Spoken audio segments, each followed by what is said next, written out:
Bismillahirrahmanirrahim. Assalamualaikum warahmatullahi wabarakatuh. Alhamdulillahirabbil alamin. Assalatu wassalamu ala asyrafil anbiya wal mursalin wa ala alihi wa sahbihi ajma'in.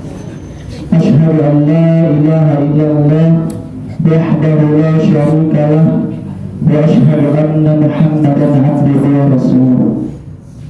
Allahumma shalli ala Muhammad wa ala ali Muhammad. Pertama sekali mari kita bersyukur kepada Allah Subhanahu wa taala dan bersalawat kepada baginda Rasul kita Nabi Muhammad sallallahu alaihi wasallam yang mengucapkan Allahumma shalli ala Muhammad wa ala ali Muhammad. Sebelum kita mulai acara kita pada malam hari ini, marilah kita membacakan Bismillahirrahmanirrahim.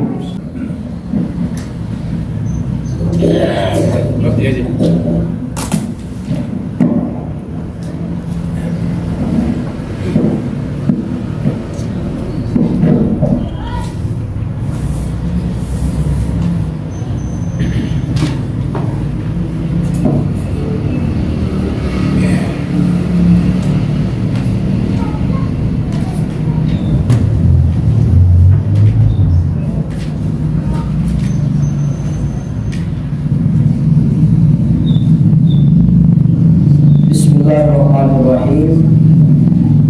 Assalamualaikum warahmatullahi wabarakatuh.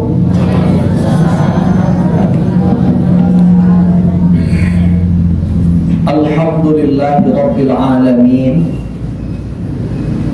alladzi khalaqal insana fi ahsani taqwim wa ba'atha nabiyyina mubashshirina wa mundhirin wa anzala ma'ahumul kitaba bil haqq liyurshidun nasa ila sabilil huda wa yukhrijuhum minaz zulumati ilan nur. Asyhadu an la ilaha illallah wa asyhadu anna Muhammadar Rasulullah. Allahumma salli wa sallim wa barik ala hadzal nabiyil karim wa ala alihi wa man tabi'ahu bi ihsanin ila yaumiddin, amma ba'd. Qala Allah ta'ala fi kitabihil karim, a'udzu billahi minasy syaithanir rajim. Bismillahirrahmanirrahim. Wa min ayatihi an khalaqalakum min anfusikum azwajan litaskunu ilaiha wa ja'ala bainakum mawaddatan wa rahmah. Inna fi dzalika laayatil liqaumin yatafakkarun. Shadaqallahul azim. Wa qala Rasulullah sallallahu alaihi wasallam, an-nikahu sunnati faman raghiba an sunnati falaysa minni. Shadaqallahul azim wa shadaqa rasuluhul karim. Wa nahnu ala dhalika minasy syahidin wasyakirin. Walhamdulillahi rabbil alamin. Segala puji dan syukur kita persembahkan kehadirat Allah Rabb yang Maha Kuasa. Salawat dan salam untuk Nabi kita Muhammad sallallahu alaihi wasallam. Yang terhormat para alim ulama, para guru-guru kita, para ustaz-ustaz kita, angkuangku ini mama, pemangku adat dan gadang bahasa Batua, tokoh masyarakat dan cari pandai, pengurus dan jamaah musalla dan majelis taklim Khalilur Rahman, ibu-ibu dan bapak-bapak beserta seluruh generasi muda yang hadir pada malam hari ini, kaum muslimin dan muslimat rahimakumullah. Kajian kita pada malam hari ini memperkuat fungsi keluarga. Sebagaimana kita maklumi, Bapak dan Ibu yang dimuliakan, sudah menjadi fitrah kehidupan bagi manusia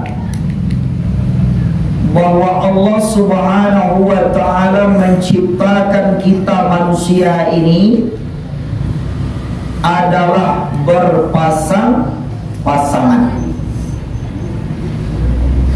Kemudian Allah Subhanahu wa ta'ala menjadikan di antara manusia itu dianugerahi oleh Allah rasa kasih sayang.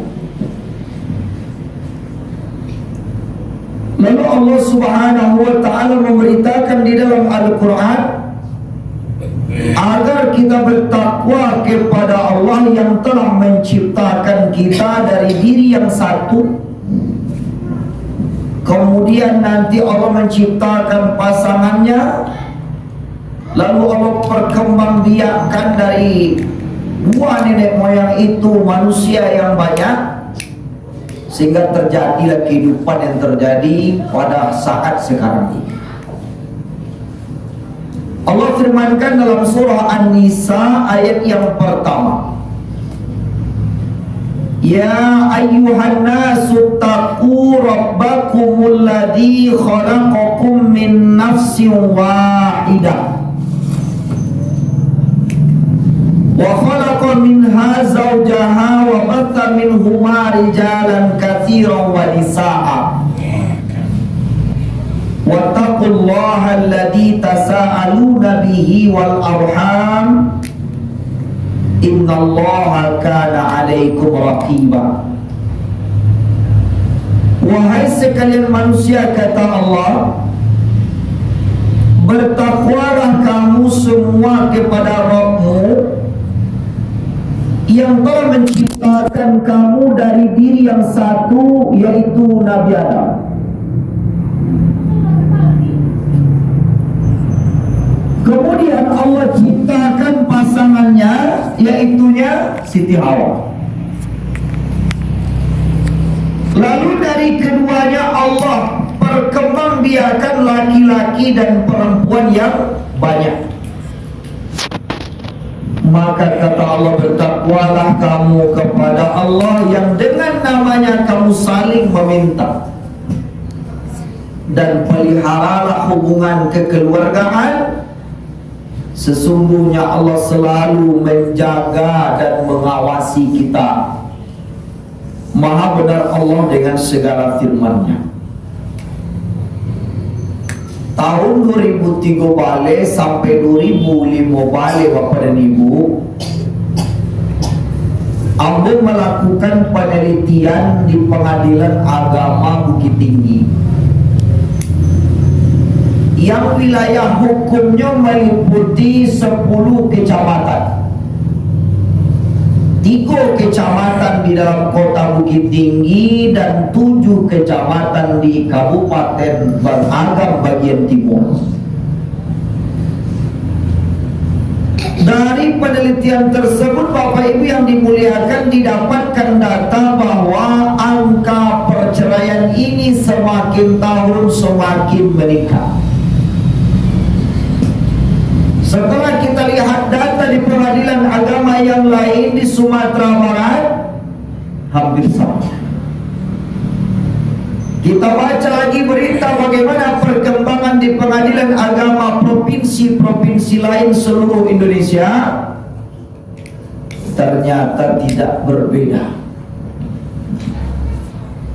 Bara tingginya kini, Bapak Ibu yang dimuliakan, angka perceraian. Khusus di Sumatera Barat saja 27% terjadi perceraian itu dibanding angka pernikahan. Jadi lebih 1 banding 4. Ada lagi yang memprihatinkan di pengadilan agama mungkin tinggi. Kalau ada 5 perceraian, 4 adalah istri yang menggugat suaminya. Namanya cerai gugat. Bahasa Arabnya khulu. Apakah memang sudah begitu parah kehidupan keluarga berumah tangga? Secara sosiologi hukum Bapak Ibu dimuliakan, kita meneliti apa faktor-faktor yang menyebabkan orang ini berpisah, mengakhiri rumah tangganya di pengadilan agama. Apakah karena COVID? Apakah karena miskin? Apakah karena ada orang ketiga?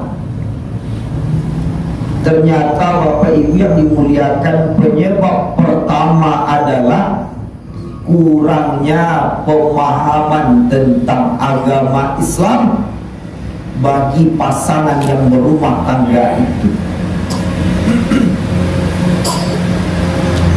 Rata-rata keluarga yang bercerai di pengadilan agama itu tidak disiplin menunaikan ibadah sholat. Rata-rata mereka sering melanggar aturan-aturan agama dalam keluarganya, sehingga terjadi perselisihan, pertengkaran yang sulit diselesaikan karena sandarannya kepada Allah tidak kokoh.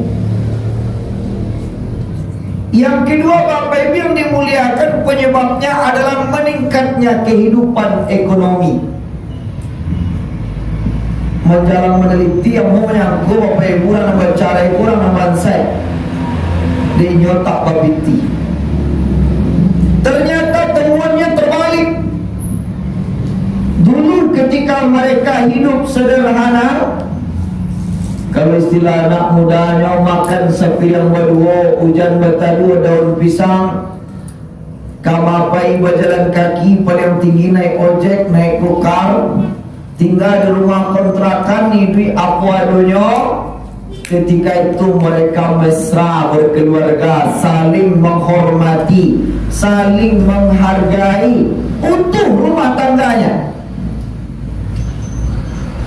Elok-eloknya gajinya lah banyak, rumahnya lah rancak, HP-nya lah punya cik 2 surat.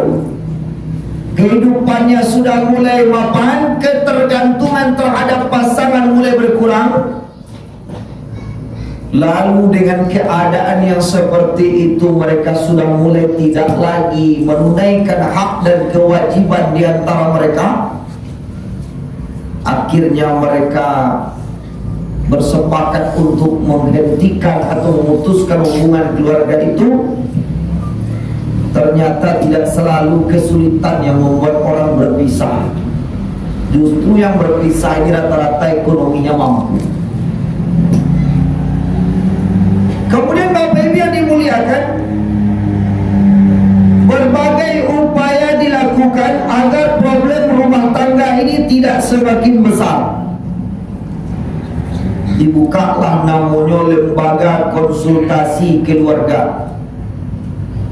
Di setiap kantor urusan agama ada badan penasehatan, pembinaan, pelestarian perkawinan.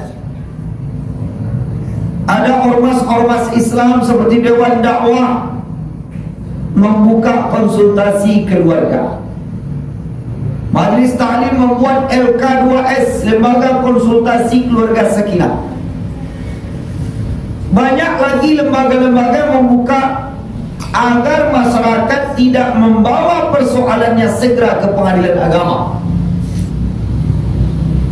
Tapi Bapak Ibu yang dimuliakan, rapuhnya pertahanan keluarga ini ternyata tidak terbendung. Sampai hari ini Bapak Ibu yang dimuliakan, angka perceraian ini semakin meningkat.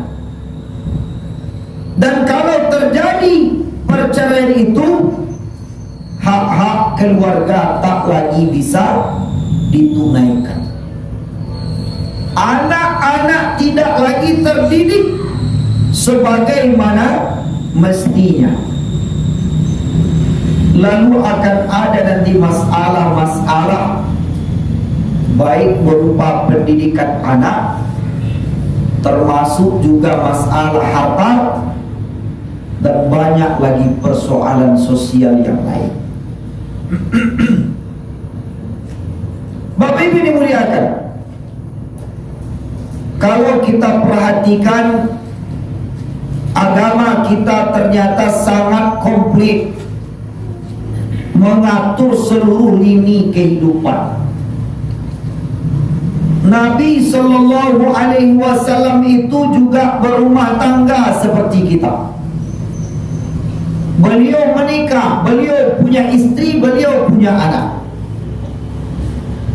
Dan Rasulullah itu hidupnya sederhana, tapi beliau bisa berkata, baiti jannati, rumah tanggaku, kata Rasulullah, surga bagiku.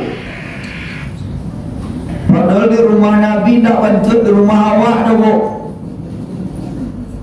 Tak ada TV, tak ada spring bed, tak ada perabotan mewah. Bahkan kebutuhan pokok Nabi sekadar kali makan visual.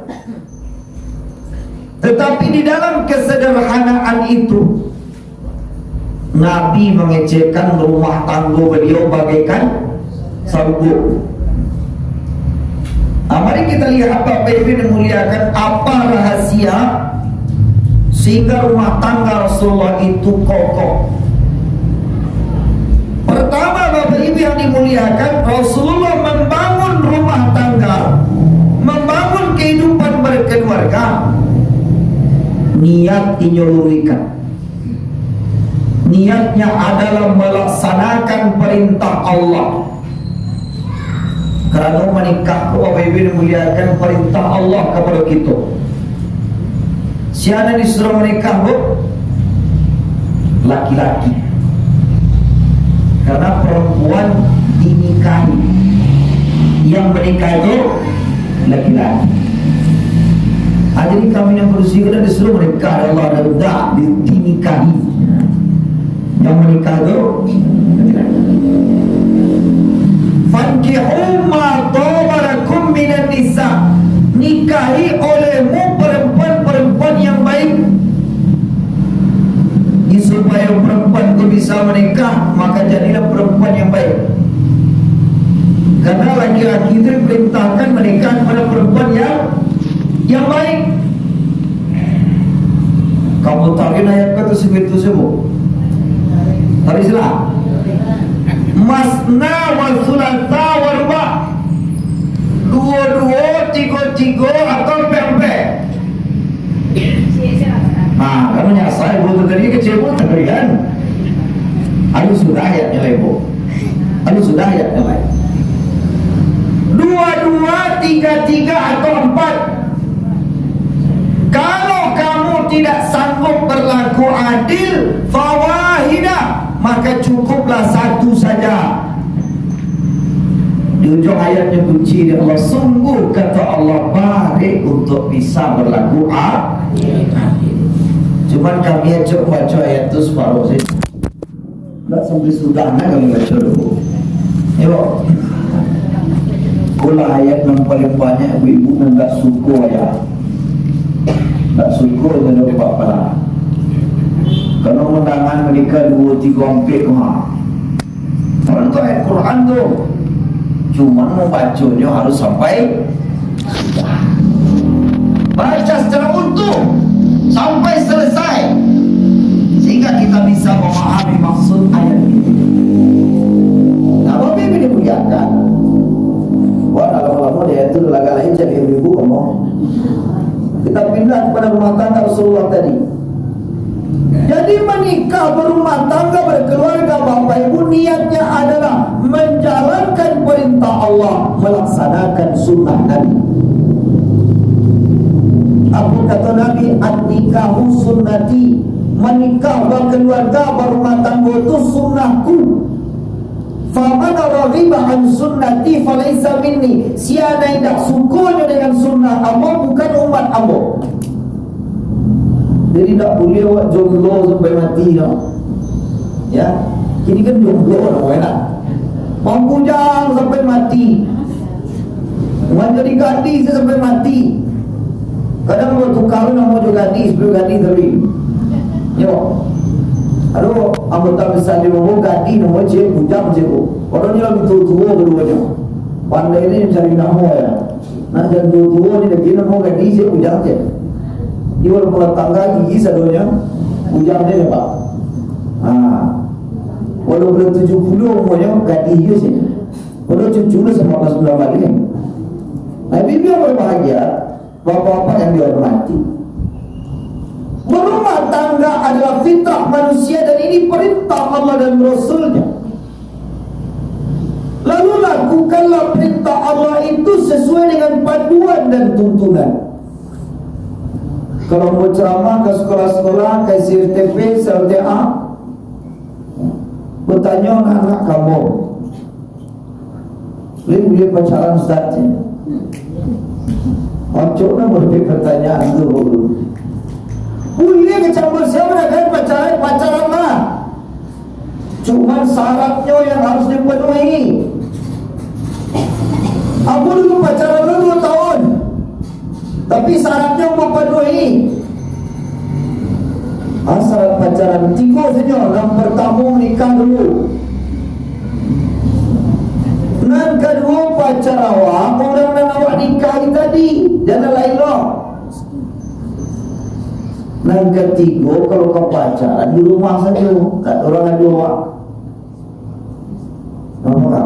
Tidak orang ada serius. Jadi kalau kau pacaran, awak yang paling aman tu nikah dulu. Tengok, Allah mempraktikkan itu. Sehingga Allah cari ditangkap oleh jemaah lapang kantin tu. Awak dari menjadi, kamu bukan menyindir. Jadi itu kisah nyata ya. Siang mau ketua Jumat, malam jadi imam. Pasal malam lapang kantin, aku pacik tangan cewek di lapang kantin. Besok subuh tiba jemaah, Ustaz, tak pacik nak orang dari malam. Walau Ustaz jadi imam, tu jalan Ustaz. Aku punya jalan pak. Apa sampai pacik dan orang lain? Mau nak orang mau pacik tu. Ni kau nak pak? Iyo, kalau kau biar apa? Istri yang mau mas. Menikah saja kan.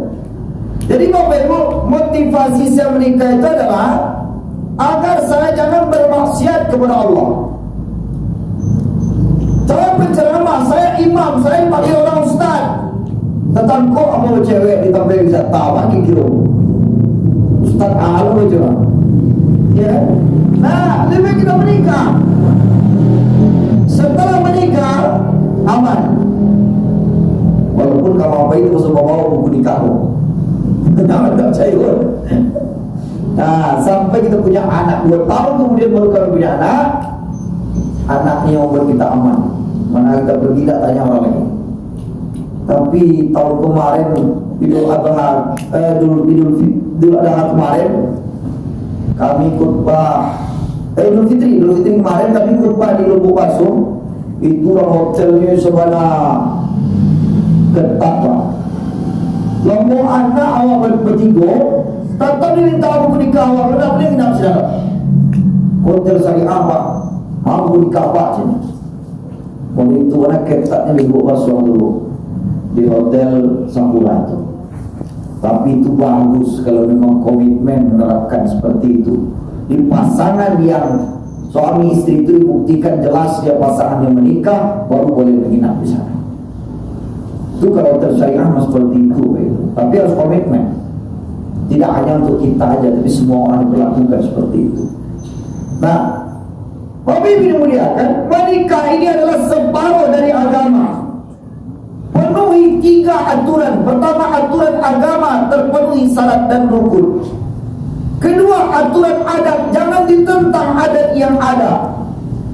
Yang ketiga, aturan negara tercatat resmi di negara. Kalau nak menikah ke orang di luar Islam, dicatat di kantor catatan sipil. Kalau nak menikah ke orang Islam, dicatat di kantor urusan agama. Sudah menikah, berganti dokumen.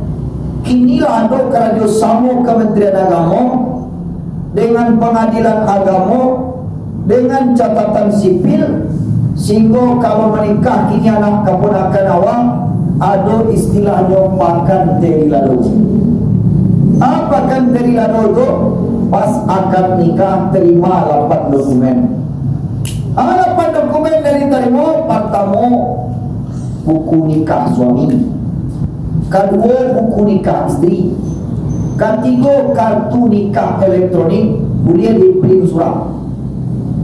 KTP suami, KTP istri, kakak suami istri dan baru tu, perbaikan kakak pihak ayah, perbaikan kakak baru pihak suami dan pihak istri. Itu selamat.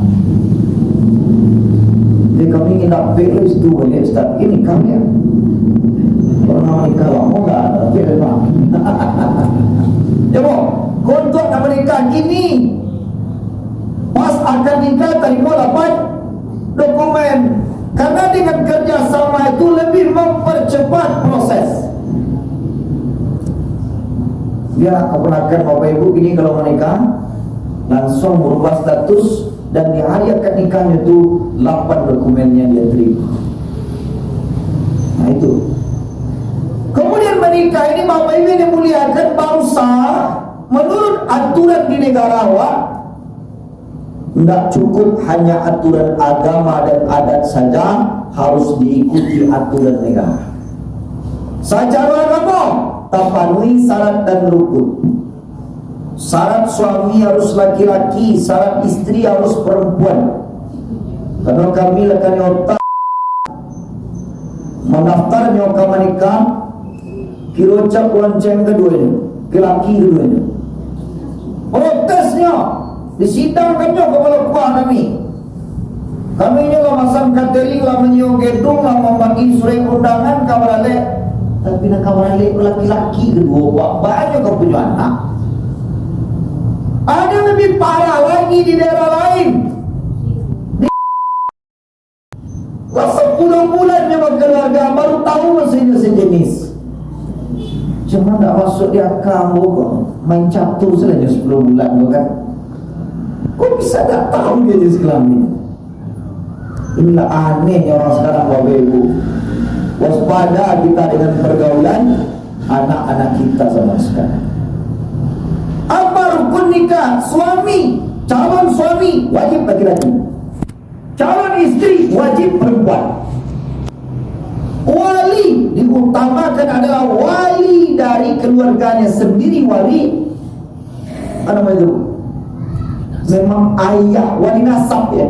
Harus ayah dari perempuan tadi. Kalau enggak, cari 22 urutannya sesudah ayah. Enggak ada 22 tu, baru jatuh ke wali hakim. Ada yang kata pindah ke wali hakim, harus ada pernyataan tertulis dari wali yang ada bahwa walinya pindah ke wali hakim. Nak sampai ada 2 orang saksi laki-laki. Pernah terjadi di satu kabupaten Bapak Ibu. Saksi nikahnya ke bupati Pak. Bupatinya bersih. Kecewa wali hakim, dah bisa Pak. Kalau bersih saksinya berdua. Sebab kalau cik laki-laki, cik bersih 1,5 jadinya.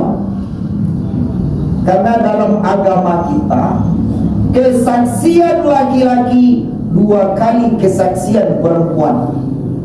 Kesaksian perempuan setengah dari kesaksian laki-laki. Itu belum diberi membagi atau saku randah. Hasil pencarian suami istri ayah mandri'o. Lidzakari mithlu hadil unsayain. Hak laki-laki 2 kali hak perempuan. Jadi Bapak Ibu, awak ada nak pejabat saksi nikah kok.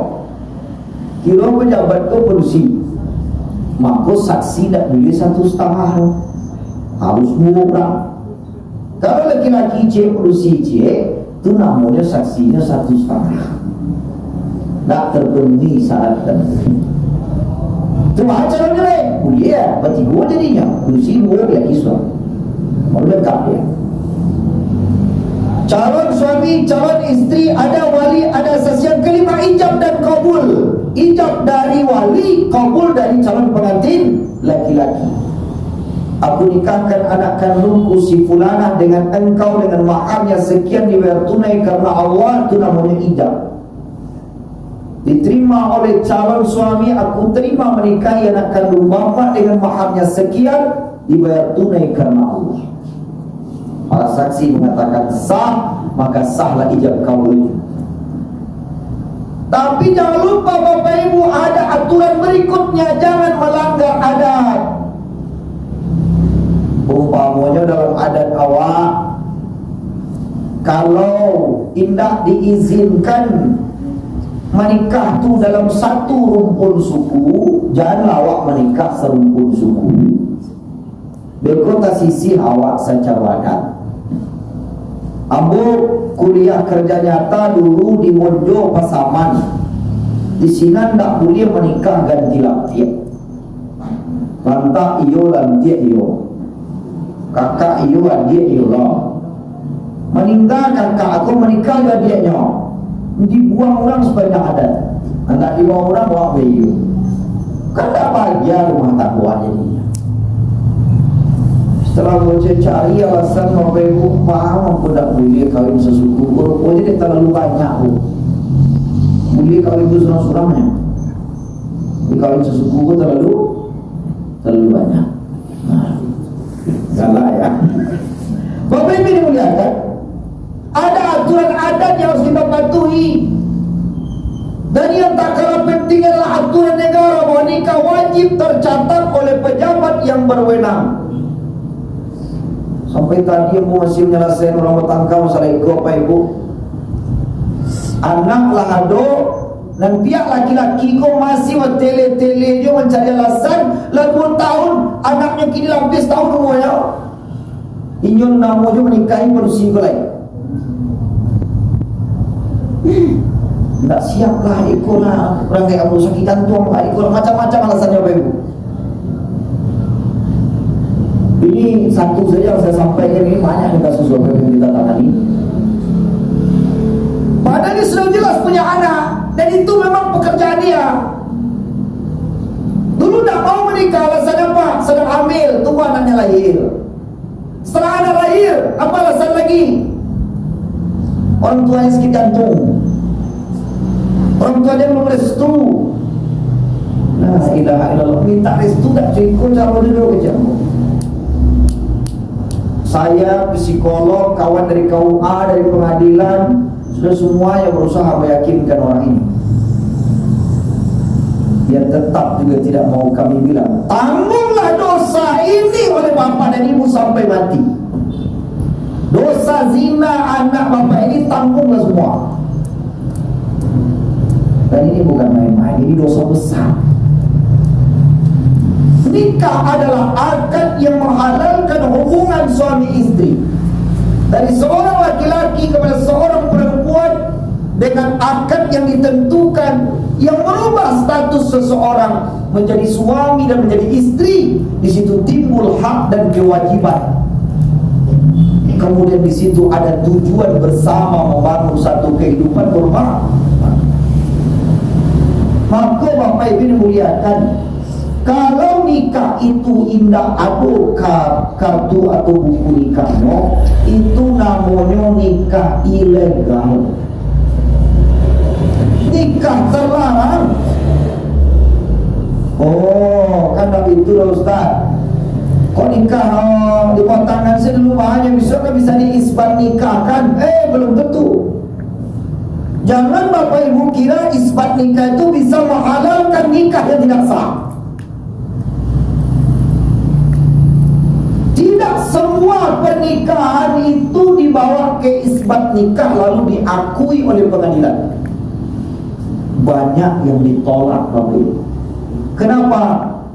Tidak mungkin majelis hakim menghalalkan sesuatu yang haram kalau proses nikahnya dulu tidak memenuhi syarat dan rukun secara agama Islam. Ini orang menganggap enteng, Bapak Ibu. Berapa banyak tu orang standar hidupnya kepada Allah. Kini Bapak Ibu ada namanya binwid, bimbingan perkawinan.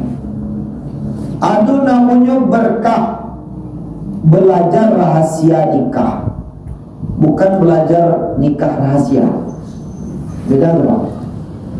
Belajar rahasia nikah.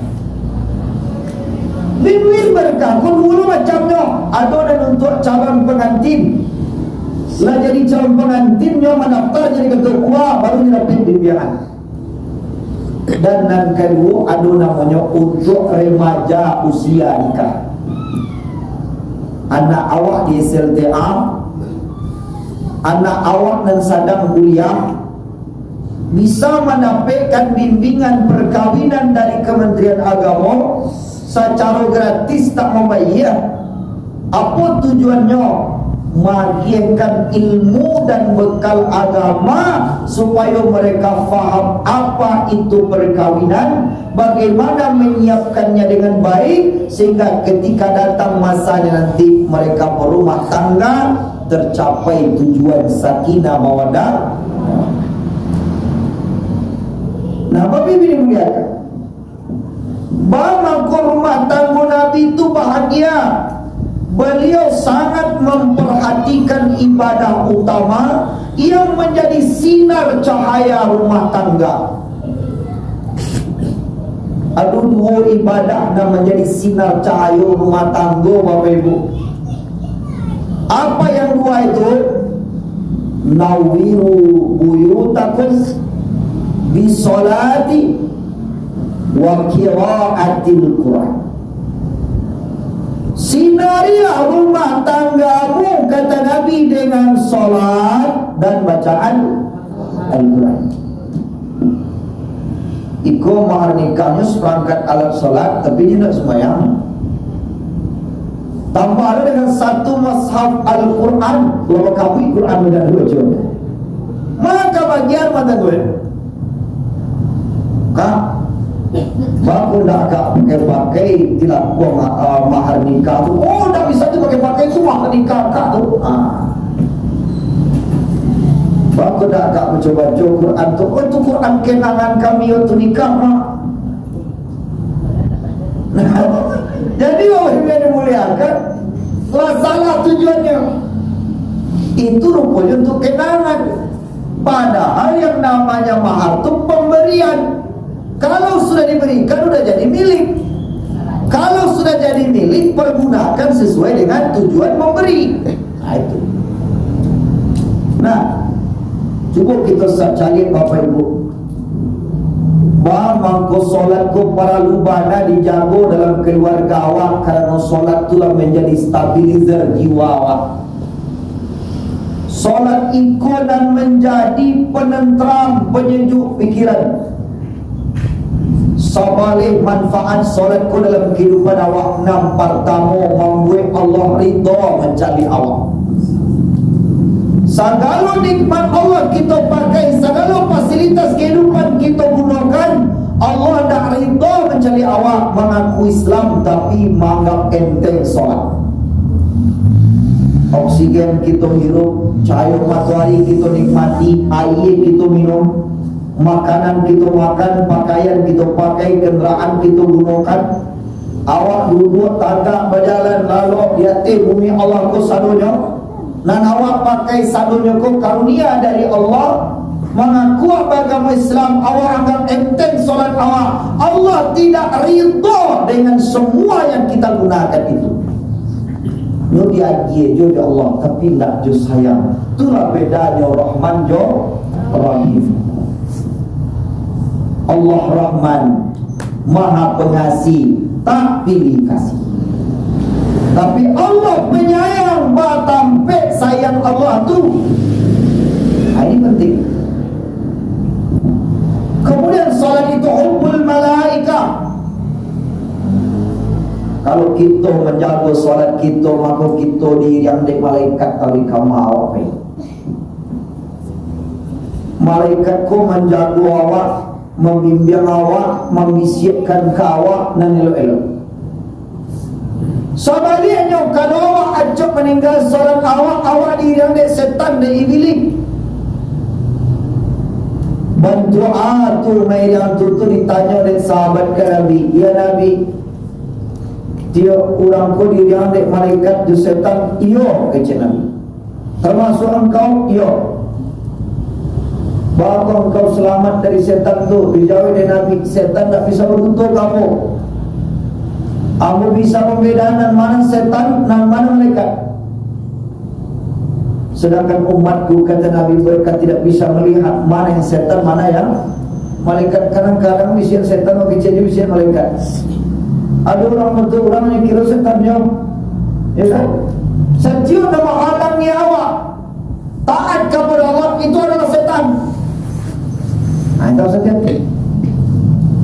Nah, jadi orang yang tak salat atau acap meninggal salat, Bapak Ibu, dikerubungi oleh setan dan iblis itu sarupa bangkai dan uswah dikerubungi dalam awak.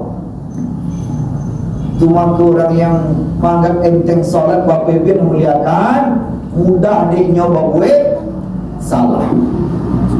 Ini hati-hati. Salat itu sihatu abdan, memberikan dampak kesehatan kepada awak. Bagaimana lebih sehat orang salat je orang tak salat? Orang salat hidupnya teratur. Orang salat hidupnya balasia. Orang salat hidupnya bergerak, fisiknya tu bergerak, pikirannya berfungsi, hatinya berfungsi. Itu orang yang salat Bapak. Maka orang yang salat itu lebih sehat. Ada petang tu dimasuk COVID, cek TPS, cuci tangan pakai sabun.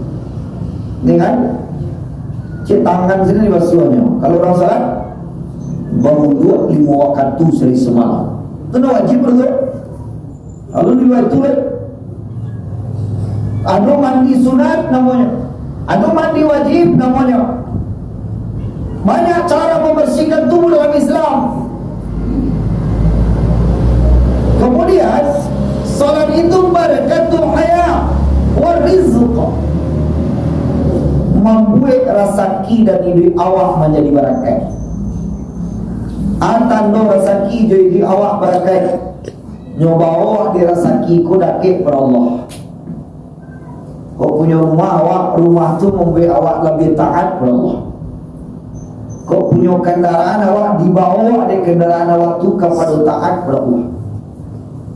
Kau punya jabatan awak, dibawa di jabatan tu mendakik kepada Allah. Kau punya orang tua awak, dibawa di orang tua tu lebih dakik kepada Allah. Tu menandakan berkah. Sama dia yang tak berakai, Bapak Ibu yang dimuliakan, menyobawa awak jauh dari Allah. Itu tanda tak berakai.